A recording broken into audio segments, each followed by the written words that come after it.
Hello friends, ಇವತ್ತು ನಾವು ಆಲೂ masala rice ಮಾಡೋದು ನೋಡ್ಕೊಳ್ಳೋಣ. ಬ್ಯಾಚುಲರ್ಸ್ಗಾಗಿ ಸುಲಭವಾಗಿ ಬರೀ 10 ನಿಮಿಷದಲ್ಲಿ ಮಾಡ್ಕೊಳ್ಳೋದು ತೋರಿಸ್ತಾ ಇದ್ದೀನಿ. ಮೊದಲು ಕಡಾಯಿ ಬಿಸಿ ಮಾಡಿ 3 ಸ್ಪೂನಷ್ಟು ಎಣ್ಣೆ ಹಾಕ್ತಿದ್ದೀನಿ. ಸ್ವಲ್ಪ ಹೆಚ್ಚಿಗೆ ಹಾಕ್ಕೊಳ್ಳಿ. ಹಾಗೆ ಅರ್ಧ ಟೀ ಸ್ಪೂನಷ್ಟು ಜೀರಿಗೆನೂ ಸೇರಿಸ್ಕೊಳ್ತೀನಿ. ಸಾಸಿವೆ ಬೇಕು ಅಂದರೂ ಹಾಕ್ಕೋಬೋದು.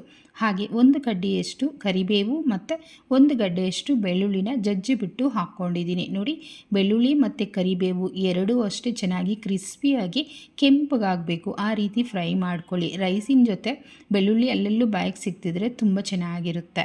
ಈಗ ಖಾರಕ್ಕೆ 1 ಟೀ ಸ್ಪೂನಷ್ಟು ಅಚ್ಚ ಖಾರದ ಪುಡಿ ಹಾಕ್ತಾಯಿದ್ದೀನಿ.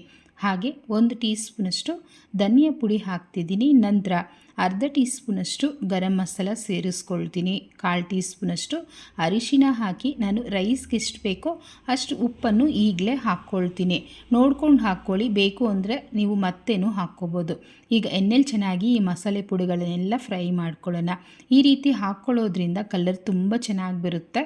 ಎಣ್ಣೆಲಿ ಫ್ರೈ ಮಾಡ್ಕೊಳ್ಳೋದ್ರಿಂದ ನೋಡಿ ಚೆನ್ನಾಗಿ ಫ್ರೈ ಆಗೋಯ್ತು. ಈಗ 2 ಆಲೂಗಡ್ಡೆನ ಸಿಪ್ಪೆ ತೆಗೆದು ಸಣ್ಣಕ್ಕೆ ಕಟ್ ಮಾಡಿ ಸೇರಿಸ್ಕೊಳ್ತಿದ್ದೀನಿ. ನೋಡಿ, ಈ ಆಲೂಗಡ್ಡೆನೂ ಅಷ್ಟೇ ಪೂರ್ತಿ ಮೆತ್ತಗಾಗೋವರೆಗೂ ಚೆನ್ನಾಗಿ ಫ್ರೈ ಮಾಡ್ಕೊಳ್ಳಿ. ನೀರೇನು ಹಾಕೋ ಅವಶ್ಯಕತೆ ಇಲ್ಲ, ಏಕೆಂದರೆ ನಾವು ಎಣ್ಣೆನೇ ಒಂದು ಸ್ವಲ್ಪ ಹೆಚ್ಚಿಗೆ ಹಾಕಿರೋದ್ರಿಂದ ಅದರಲ್ಲೇ ಚೆನ್ನಾಗಿ ಬೆಂದೋಗುತ್ತೆ. ಮಸಾಲೆ ಎಲ್ಲ ಚೆನ್ನಾಗಿ ಹೊಂದ್ಕೋಬೇಕು ಆಲೂಗಡ್ಡೆಗೆ. ಆ ರೀತಿ ಮಿಕ್ಸ್ ಮಾಡ್ತಾ ಚೆನ್ನಾಗಿ ಫ್ರೈ ಮಾಡ್ಕೊಳ್ಳಿ, ಒಂದು 3 ನಿಮಿಷನಾದರೂ. ಓಕೆ, ನೋಡಿದ್ರಲ್ಲ ಎಷ್ಟು ಸಾಫ್ಟಾಗಿ ಚೆನ್ನಾಗಾಗಿದೆ. ನೀವು ಬೇಕು ಅಂದರೆ ಒಂದು ಸ್ಪೂನು ಅಥವಾ ಒಂದು ಚಾಕುನ ತೊಗೊಂಡು ಕಟ್ ಮಾಡಿ ಚೆಕ್ ಮಾಡ್ಕೋಬೋದು. ನೋಡಿ, ನಾನು ತೋರಿಸ್ತಿದ್ದೀನಿ. ಈ ಥರ ಆದರೆ ಸಾಕಾಗುತ್ತೆ.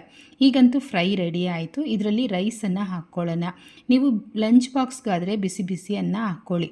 ಇಲ್ಲ ನೀವು ರಾತ್ರಿ ಉಳಿದಿರೋ ಅಂಥ ಅನ್ನದಲ್ಲಿ ಮಾಡ್ಕೊಳ್ತೀನಿ ಅಂದರೂ ಮಾಡ್ಕೋಬೋದು. ಎರಡಕ್ಕೂ ಸಹ ತುಂಬಾ ಚೆನ್ನಾಗಿರುತ್ತೆ.